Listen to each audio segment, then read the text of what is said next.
Não tem nenhum problema. Eu vou dar um exemplo para vocês.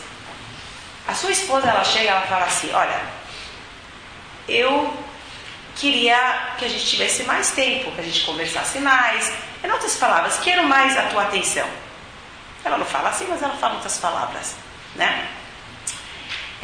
Aí o que o marido fala? Disse, puxa, ela tá muito carente, eu acho que ela tem que fazer uma terapia. Ela tá muito carente. Antes que a gente ficou psicólogo e analistas e terapeutas e grandes pensadores e filósofos, quando alguém falava que era atenção, a gente falava, tá bom, quando a gente vai conversar? Mas hoje em dia a gente deixou as coisas muito complicadas. Então, o fato que o outro está precisando alguma coisa de mim, se eu posso dar, então eu vou dar para ele. Então eu vou dar para ele. Então, se comunicar significa que eu tenho uma falta, eu estou falando para você qual é a falta, e se você tem possibilidade de me dar, então agora a gente vai começar o ciclo vai girar, o dar e receber, o dar e receber. Mas um ponto só, alguma coisa que te tocou, alguma coisa que você fala, isso daqui me tocou, olha, palavra de diretriz, isso aqui eu gostei, isso daqui eu consigo fazer, né? Vocês sabem que às vezes assim, pro Shabbat, então eu chego pro meu marido e falo assim, que salada você gosta? Eu gosto daquele de berinjela, mas qual? Aquela frita ou aquela assim? Aquela frita, tá bom. Eu fui lá e perguntei e eu tive uma resposta muito específica, então eu já sei o que eu posso dar. A coisa é quando fica uma coisa vaga, eu já não sei o que ele quer, eu estou me matando aqui, estou me esforçando, mas eu não fiz o que ele quis, porque eu não perguntei, ou porque ele não falou. Aí que começa, os atritos. Alguém mais? Pergunta? Algum comentário? Nada? Está tudo claro. Ninguém? E tem uma pergunta.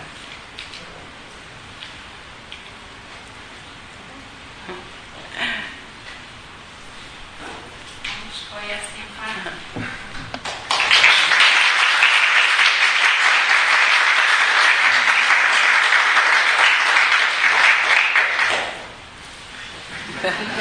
É para eu continuar falando? Então eu não quero também cansar ninguém. Querem falar mais um pouquinho? Eu queria falar uma coisa sobre os meios de comunicação. Como a gente está falando de comunicação, só um ponto assim. Os meios de comunicação, eles bombardeiam a gente constantemente para nos convencer dos ideais deles. Então, a cada minuto é gasto bilhões e bilhões e bilhões e bilhões de dólares, reais, o que for, para convencer que aquele iPod que você comprou mês passado já não serve mais. Você tem que comprar um novo agora, porque tem uma outra coisa, que vai preencher. Os meios de comunicação, eles falam assim muitas coisas para a gente. E se nós somos assim pessoas inteligentes e que pensamos, a gente tem que pensar, será que eu quero mesmo isso? Será que eu preciso disso? Será que eu gostaria de ter uma coisa dessa, ao meu redor? E assim, é uma pressão muito, muito grande. A ideia atrás disso é que se você tiver tal coisa, você vai preencher a sua pessoa. Nós temos uma alma, uma neshama. E essa alma, essa neshama, ela precisa de comida, ela precisa de sustento, assim como o corpo precisa de sustento. Às vezes tem uma situação em que o corpo está muito satisfeito e a neshama, a alma, não está satisfeita.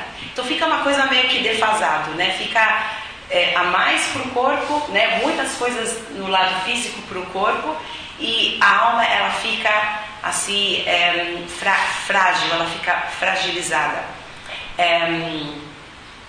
Então, a gente, assim, os meios de comunicação, não tem como a gente se isolar e falar, bom, eu não vejo nada que está acontecendo na minha volta. Mas a gente, antes de comprar alguma coisa, ou ter alguma coisa, ou ir atrás de uma situação, a gente poderia pensar, parar um minuto e falar assim, será que isso vai ser bom para mim? Será que eu quero mesmo isso daqui? Porque os meios de comunicação, eles assim, eu acho que eles deixam a gente mais infeliz.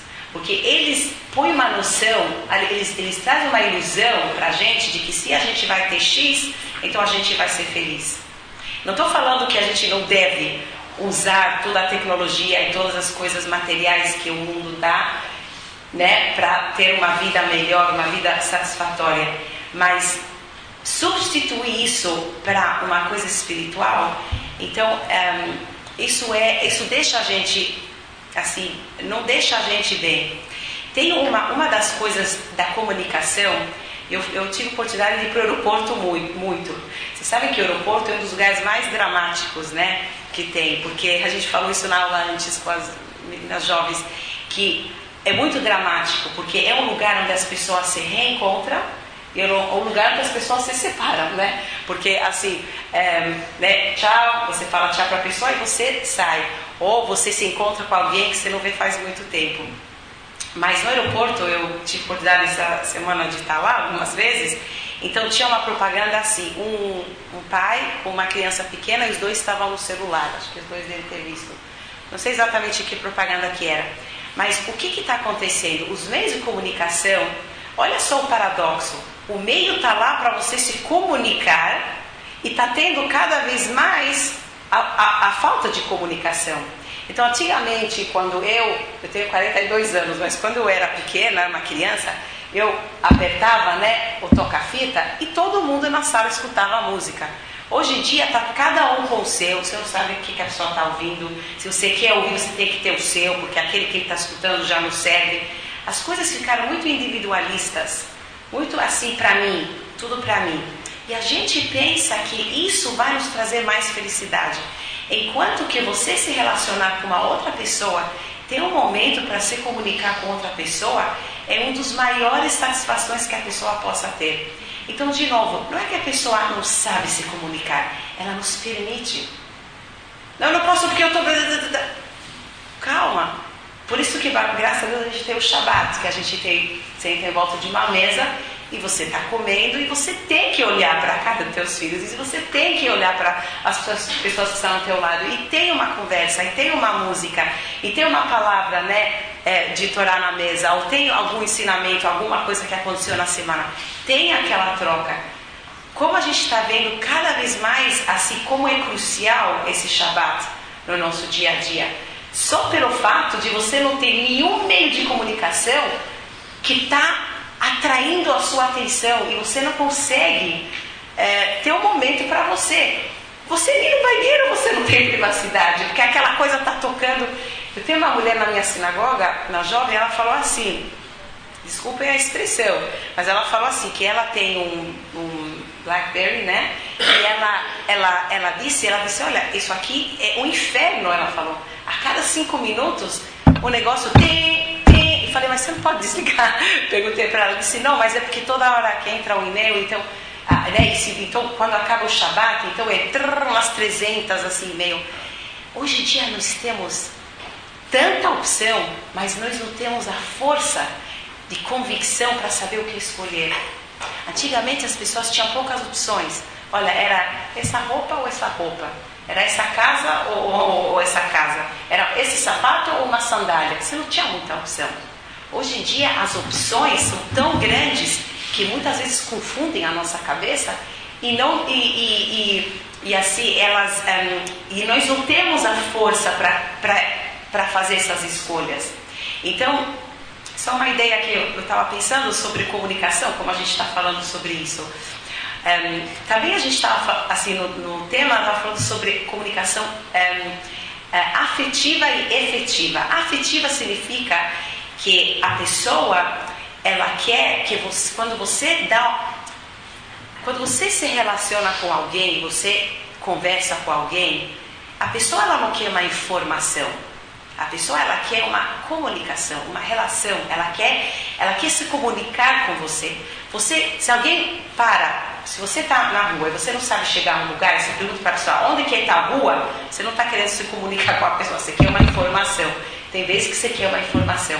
Mas a maioria das vezes, quando a gente está em contato com pessoas que a gente ama, que a gente é perto, a gente quer se ligar com aquela pessoa. Não é simplesmente uma informação. Então, a comunicação é para ser. Então, às vezes a pessoa fala, já me aconteceu assim, tá falando, mas a gente não se falou ainda. Mas como? Eu estou 2 horas aqui conversando com você. Não, mas ainda a gente não chegou àquele... Não é informação em si, é aquele cashier, aquela conexão com a outra pessoa. É isso que a pessoa está querendo. E é muito interessante saber de que fizeram muitos e muitos testes, os psicólogos, os terapeutas, fizeram muitos testes e exames, estatísticas, de que o motor da pessoa, estava falando de crianças, mas a pessoa também, não é comida e não é prazer. As necessidades mais básicas e cruciais para uma pessoa é o que a gente fala em inglês attachment. Attachment é conexão, uma conexão com uma outra pessoa.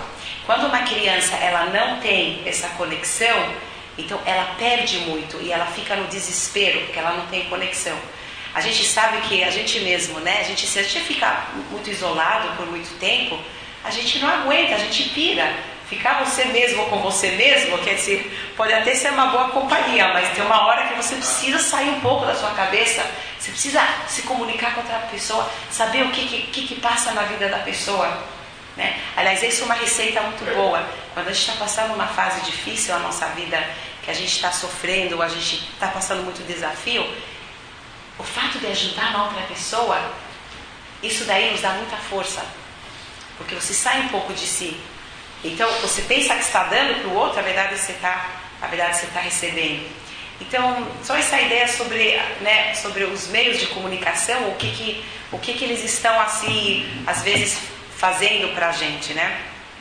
E eu acho que cada dia está ficando, assim, uma corrida mais frenética. As pessoas ninguém tem tempo para nada. Por isso, tão importante uma aula, um shiur, uma ida para uma sinagoga, porque é um momento que você para e você nutre essa parte de você, que é a sua alma. Quando você abre o sidur e você reza, o que você está fazendo?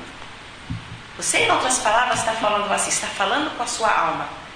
Neshama, eu estou aqui, eu quero te nutrir, eu amo você, quero te dar um tempo, eu não esqueci de você. Isso que você está fazendo, você está nutrindo a sua alma. Como você se sente depois que você fez uma reza? Como você se sente depois que faz uma prece? Depois que você sai de um shiur? Você sai mais energizado, porque você alimenta essa parte de você que precisa de alimento constantemente. Ela precisa, por isso temos Shacharit Mincha Yarvit. Café da manhã, almoço e janta para a alma. Temos 3 vezes por dia, né? Tem uma pessoa, depois de Yom Kippur, na minha sinagoga, ela fala assim, mas por que Yom Kippur é só uma vez por ano? Eu saio tão leve, de alma lavada e não sei o quê. Eu falei assim, olha, nós temos um mini Yom Kippur todos os dias. Antes de dormir, a gente faz uma confissão, a gente faz um vidui, a gente faz um Shema Israel, e a gente dorme, a gente entrega a nossa alma para Hashem. A gente entrega a alma para Hashem. Então, essas coisas, tudo que tem a ver com o judaísmo, ele simplesmente vem para nos fortalecer. A gente pensa que está fazendo um favor para Deus, ou para o Rabino, ou para a Rebbe. A verdade é que a gente está sendo nutrido, a gente sai ganhando, porque a gente está alimentando essa parte da alma que eu te garanto, em outro lugar você vai alimentar. Se você abrir a televisão, o vídeo, a rádio, não sei se as pessoas têm rádio, todos esses tipos de coisas, eles não reenergizam eles sugam você, eles sugam mais a sua energia. Aqui você se reenergiza. Então essa que é a diferença entre alimentar a alma e as outras coisas.